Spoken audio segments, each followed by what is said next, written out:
So peonies are just starting to open, and it's going to rain tonight or tomorrow. It's going to rain tomorrow, so I'm going to cut some of these that could get knocked down, and then I wouldn't be able to enjoy them. And already tonight, this was wide open during the day, but it's closing off because the sun has set. Now cut this right above a bloom, and I think I'll take a couple of them. Here's one hiding. This one nobody's enjoying down there. So these are new hybridized peonies, and they have a much stiffer stem. You can see the size of that stem. They won't fall over in the rain and in the wind like some of these other ones will be a little more floppy. Nonetheless, they're coming inside with me. And this is a fun peony. This is a coral peony. And it's all closed up, as you can see. It's going to be a double peony, really a pretty one.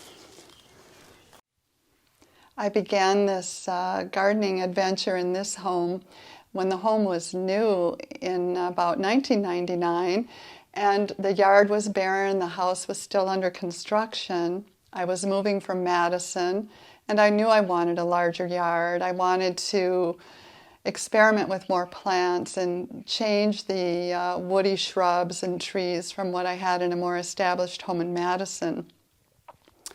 So before I left Madison, I dug out some of my favorite flowers and the roses that my father gave me. He was a member of the Rose Society, and he had passed some roses on to me, and all of those came out here to Oregon and sat on my front porch for many months while I waited for a very creative designer to come up with a full yard landscape design. And you know, it took quite a while for me to install those plants because there were rock walls that needed to be inserted and sod put down. I had some black dirt hauled in for areas I knew would be kind of special beds. And the first things I planted then were my father's roses. And then the plants that I thought were important that I brought from the other house. And so that was the start of it. Really, everything that's growing in this yard is something I planted. My sister helped me put in those initial roses, and everything else I dug in myself. So it's been enjoyable to see how you can plant a 5-foot-tall autumn purple ash, and then eventually it's shading the whole deck and the back of the house. Most of my yard is herbaceous perennials. I've moved to perennials from annuals because perennials come back every year. Sometimes there's a better application for an annual, which we think of in our climate as an annual as being something that won't survive the winter. When the frost comes, they'll be killed back. They're lovely because they have a gorgeous bloom all summer, nice and full. Whereas a perennial, most perennials tend to have one nice flush of bloom, and then they go to seed, and the plant starts restoring its roots so it can be healthy to bloom again the next season.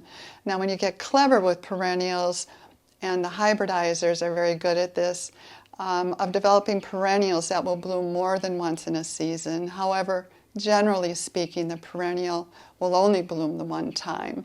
So that becomes very important regarding design of the garden. We want our blooms to be staggered throughout the summer.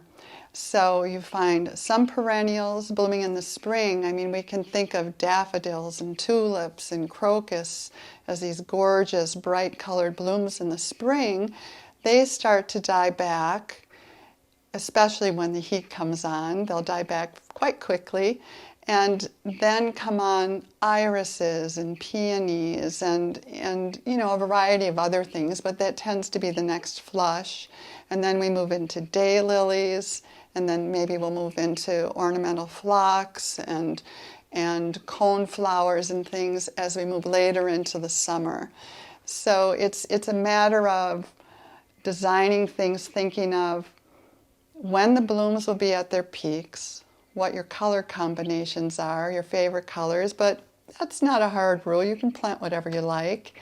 And since perennials often have that initial bloom, and then you might leave the seed heads for ornamental purposes, you might also think about the foliage, the texture of the foliage, and the color of the foliage, which can range from yellow greens to purples.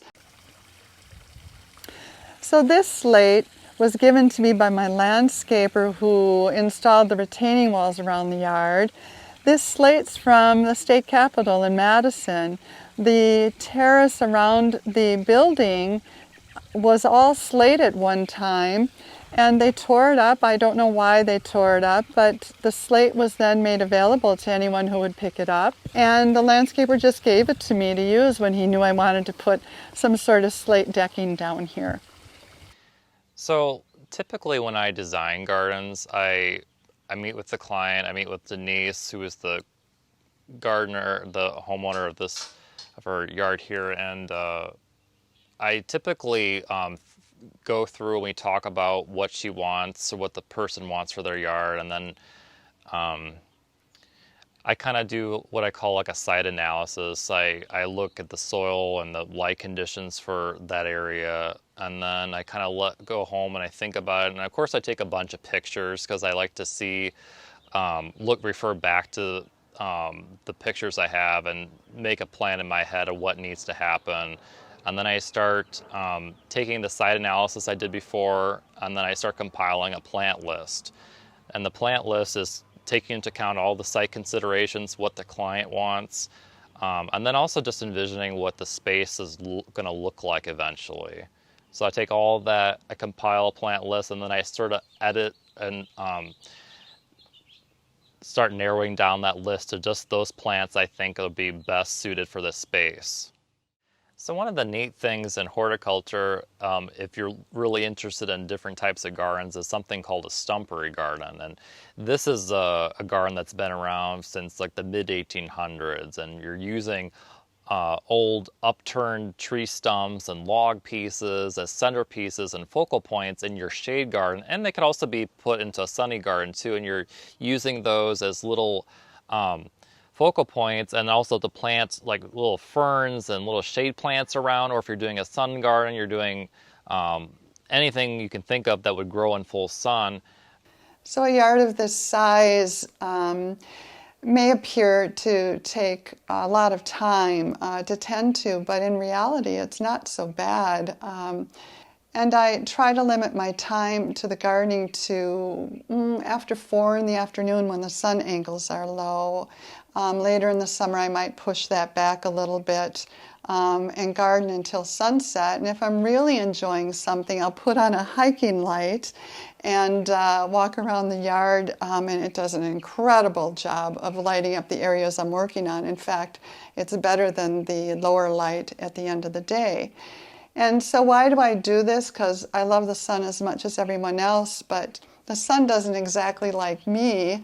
I do need to stay out of the sun just for some health reasons, and particularly avoiding UVA light, which, we know UVA and UVB are tanning rays, and UVA penetrates deeper into the skin.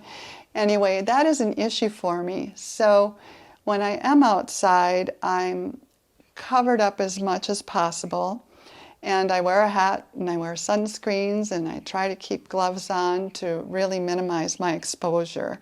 And that works extremely well, except for those hot days later in the summer in July and August when the humidity is up, because the UPF shirts and the long sleeve cotton shirts, it can just be feeling like you're in a plastic bag. So I wait until it gets a little bit later at night. Maybe the breeze will pick up. Stay in the shade and put that light on my head when I need to be doing something, when I'm excited about doing something. Because gardening itself is such a pleasure for me. It's tactile, you smell things, you're feeling things, you can eat things, it's visual, it brings me closer to nature, it helps ground me. During COVID, when I was as isolated as, you know, as most of the people in the neighborhood were, I needed something to connect me to the moment, something to ground me.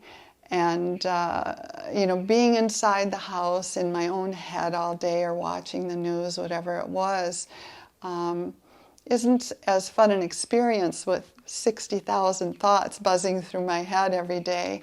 But if I went outside and I was digging in the ground and touching things, getting some exercise, it just brought me into the present moment to appreciate what was going on around me, with the added bonus of seeing all these families I had never met before, coming down the street with their dogs, with their children. I met so many people I didn't know lived in the neighborhood. We could talk from a safe distance. I'd get to know their schedules. It was just lovely. It was very lovely, and I felt very fortunate to have a garden and to be able to share it with the neighbors, even if it brought them just a little ounce of pleasure to walk by and see something pretty blooming. It just brought me a lot of joy.